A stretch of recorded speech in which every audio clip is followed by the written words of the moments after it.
Mhm. Thanks for coming on. We appreciate it. But No problem.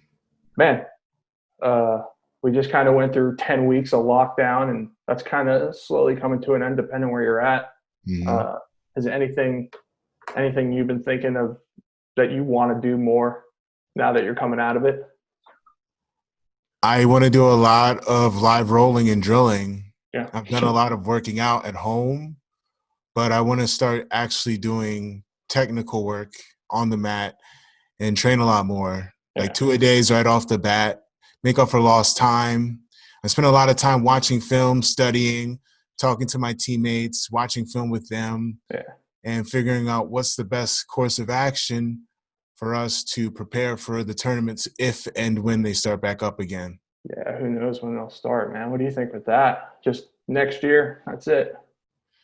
I'm thinking we might not have a major tournament until probably maybe March or April next year, I think. Yeah, That's pretty my much best like guess. jump right in the pans.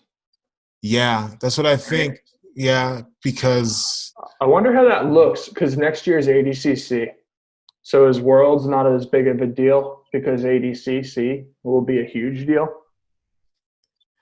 I think Worlds is a tremendous deal Yeah, for I look at it as when you get to the black belt level, there's only about a handful of tournaments that you could say you're best of the best if you win. No Gi Worlds, Gi Worlds, ADCC, yeah, and give or take, depending on if there's a like a Grand Prix of some kind or a super fight. Those are the places that you can really prove who's the best of the best is.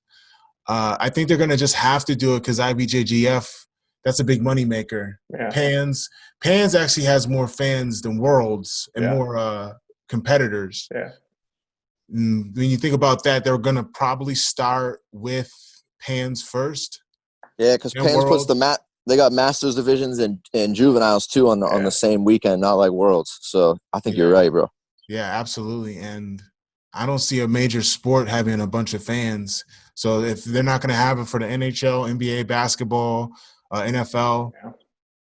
for Have us, it's going to be just small super fights or Kumite style tournaments where everyone gets tested and everyone has to leave. have they Yeah. given you guys like any indication where you're living on a timeline of when they think you're going to be able to get back to training? Because they're putting us back. Like gyms are allowed to open up next Friday. We're able to start to open up. Mm. Well, I know that here we're phase one last time I checked. Okay. Stuff isn't really allowed to be open. I mean, I think they're offering dine-in services, but at 50% capacity. Yeah. But Right. in Maryland, it depends on what county you're in. I live in a pretty population-dense county, Yeah. Right. so we were kind of behind.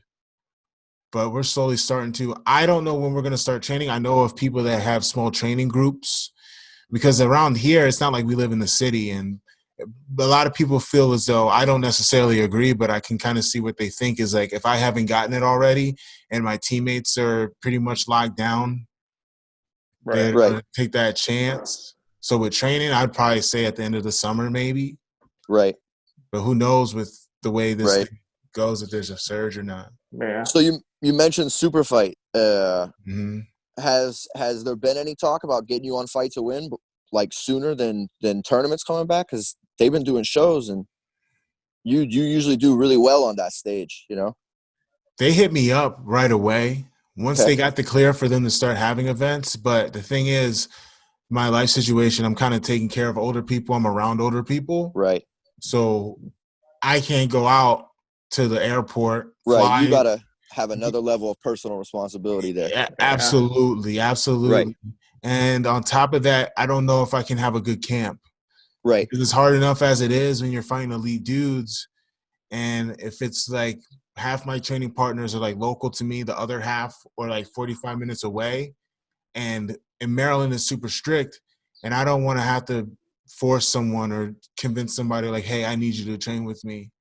And I don't want to put other people at risk. So I was like, if I can't have a full camp, if I can't have creature comforts of like, not freaking out all the time after I train if I don't have to Yeah, eat. not having that stress, not having that stress. That's a huge stress. Like I don't have that life situation. And I'm not gonna Sure. front. Like if I had a better one, I'd be more inclined to do it, and I'd be more willing to take more calculated risks. But I can't. No, you have I to can't live take your that truth. risk. Yeah, That's it. exactly, dude. You have to be in your truth, And it looks like they're doing a good job of being safe, but in the preparation to get there, there's too many pitfalls to me. Right. And I'll tell you, like, as I'm the black belt of my school. I own my academy, and these types of decisions aren't really for us to make. I mean, like, I'm not smart enough, dude. I didn't even finish like a high school biology class. I shouldn't be telling anyone with virus stuff. So we just listen to the leadership, and even though they're a mess most of the time, trying to figure it out, same as everyone else. So even though you said fight to win, when everything comes back, you got any super fights that kind of anyone in your head, not calling anyone out, but that you'd like to like to roll with? I'm already the fight to win heavyweight champion. That's it. So you're the one to be called out. They got to call you out. Oh no, but I like collecting belts, and I like fighting top guys, and I love Nogi, and Cyborg just won the belt. He's a former I already beat one ADCC open weight champion, so I figure I might as well go for another. Yeah. And I want to fight Cyborg for the Nogi title for Fight to Win. That'd be dope. In the gi? Oh, Nogi, he said. Nogi, yes. Sick, Nogi, man. yes. Yeah, that's the first one that I really want. Other big matchups, I mean, wherever the money is right. When everything's cleared up, I'm gonna fight as much as I can. I gotta make up for lost time, but he's number one on my list. He's on. I have a big list, but he's number one for now. Nice. Yeah, that's a good match, especially on the feet. That would be really cool. Yeah, between you two. Yes, yeah, that'd be dope. So man, I don't know if you saw the show, but a couple of weeks ago we had one of your teammates on. And it's Rico Staten, the Flash, and really, it's the thing where we kind of look at colored belts coming up and try to highlight them. And your guys' team, he was just one of many you could really choose from. You guys got a lot of young people coming up. Is there anything specifically that you think you guys do differently that is bringing so many people out of one building? Because if you look at like Alliance, they have tons of people coming up, but it's from all over. And you look at your guys' school, and it's from one spot, really. One or two, if Crazy 88, whatever. But really one location. Is there anything specific you think that you guys do differently? I think that what we do differently is we kind of coach through a committee. And what I mean by that, as an entire affiliation, we use our resources. So there's not just one guy with one way of thinking and training. We have Master Lloyd, we have Master Donnie, who is one of the best kids coaches in the world. He took Jamil from being a little kid that didn't do any martial arts to black belt world champion in the gi. We have Julius Park at Crazy 88, and then we have a whole host of other black belts and elite guys to help. And if you look in the room, you have me, Muhammad, Jamil right now, and we depart our wisdom all the way down. There's no separation between the adults and the youngins. When I go to Crazy 88, I could train with one of the 12-year-olds that I help give private lessons to. Next round, I fight a black belt, high level, with over a decade of experience. And another thing that we do really well, two more things, is one, we bring in experts. I trained with Nick Del Popolo when I first started learning judo. He came to Crazy 88 and did a seminar. We have basically the Mongolian judo team coming through, and we've trained with a lot of them. We have elite wrestlers that come in, they train with us. And even on the MMA side, the DC, Maryland, Virginia area has some of the best boxing on the planet. So you see Sadiq Youssef, you see all of our guys, they're heavy-handed, but they got skill, they're elusive. We work with them. We have world-class Muay Thai instructors. I mean, I could call on the phone right now and get in touch with 3 of the best Muay Thai kickboxing instructors on the planet, and it's all through the connections that I made through the gym. Right. Most importantly, we have a kids program. If you look at other sports, kids start at an early age, although as they get older, they realize I'm going to be 5'7". There's no way I'm playing against LeBron. So, in our program, the kids are training there like professional athletes with years of knowledge from Olympic camps, worlds camps, MMA, UFC camps, and they're learning it at an early age. So when they come up, they're in the system, they're used to training hard, they're used to the mental toughness training. So when you see them like Rico, who's a purple belt, he has decades worth of high level experience and it all trickled down. Right. And that's how it works. That Right. is the secret. Dope, man. Well said. Not that hard. Simple. And Simple but difficult. not easy. That's it. Yeah. Simple but not easy. Yes. So with that wealth of knowledge you have, any plans for MMA? I think about it. I think that as a martial artist, we should all know striking, grappling, knife defense, how to use firearms, all that stuff. And I'm always going to train some form of martial arts that's outside of jiu-jitsu. But as far as a career, I don't really want to do that.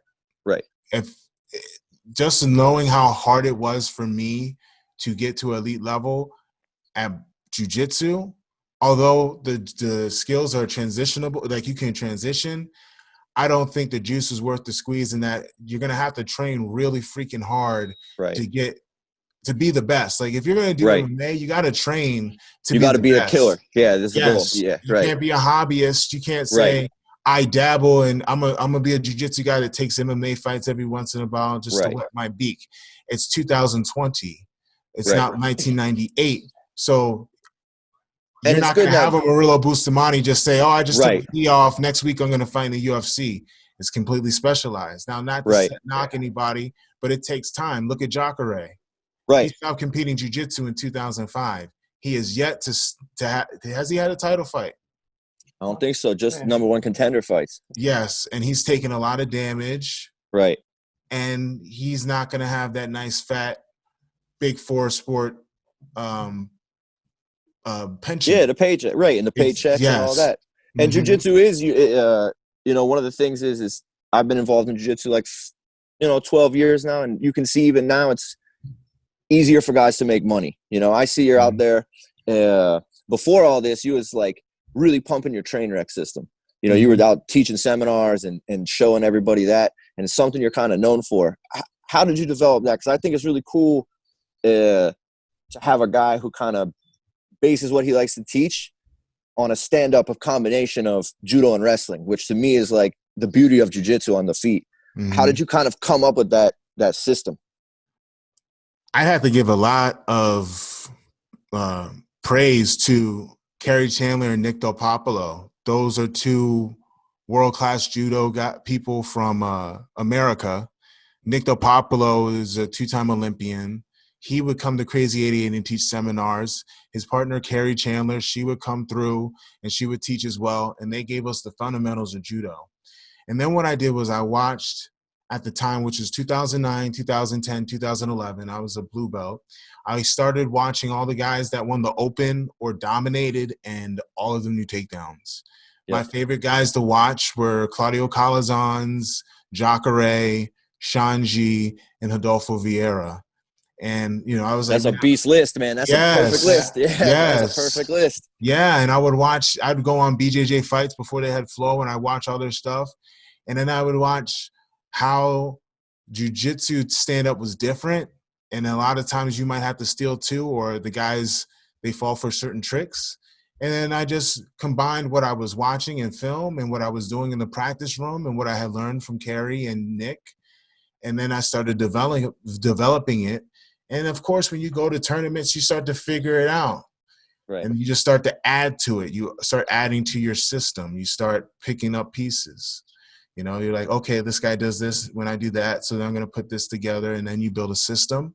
You build a mind map. So it starts from what grip you have to what their opponent's reaction is. So it all ends up either being a takedown or a standing submission. So that's how I developed it.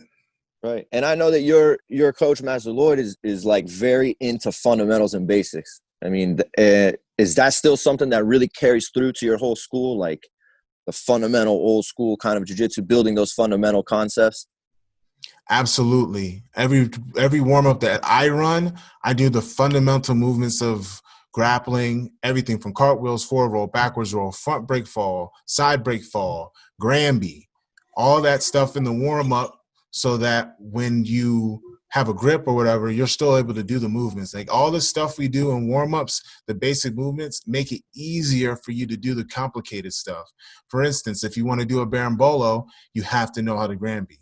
There's no, you got to be able to invert. If you want a cartwheel pass, you have to know how to cartwheel.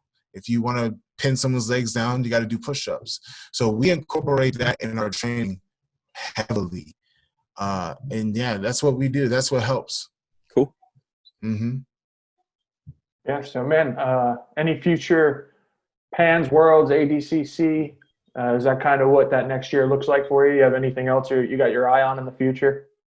My main competitive goals are to do as many matches as possible, fight everyone that I can. Of course, if the price is right. Double gold at the Grand Slam tournaments and double gold at ADCC. Those are my goals for the next 18 months. And besides that, I just want to spread my virtual coaching, spread my podcast, and spread the gospel of jiu-jitsu to everybody, pretty much. Cool, man. Yeah. Well, dude, thanks for coming on. You got any shout outs? Go ahead, go sponsors or anything? Yes, absolutely. I'd like to shout out VHCS. They're my sponsor. I'd like to shout out Favela Jiu-Jitsu. I'd like to shout out my website, timspriggsbjj.com. I have virtual coaching. I do match critiques where I review your match. I give it the John Madden treatment. I pause, give you a voiceover, have a cursor, circle what you should be doing, what you should not be doing. I have mind maps similar to my Trainwreck system. I take your best moves, your most successful attacks, categorize them, and put them in a flow chart so at any point in the match you can get to your best position and attack. And besides that, just the BJJ Goons podcast and my YouTube channel. Sick, man. Well, you're a busy guy, man. That's really cool to see. Yeah, I like that, dude. I like that you know what you want. You're getting after it, and really appreciate you taking this time, bro. Thanks for having me, man. You guys are doing a great job. I'm glad I could be on the podcast, sending out good vibes and positive energy. That's it, man. Thank you so much. Peace out, fellas. Hey, thanks, man. Have a good day. You too.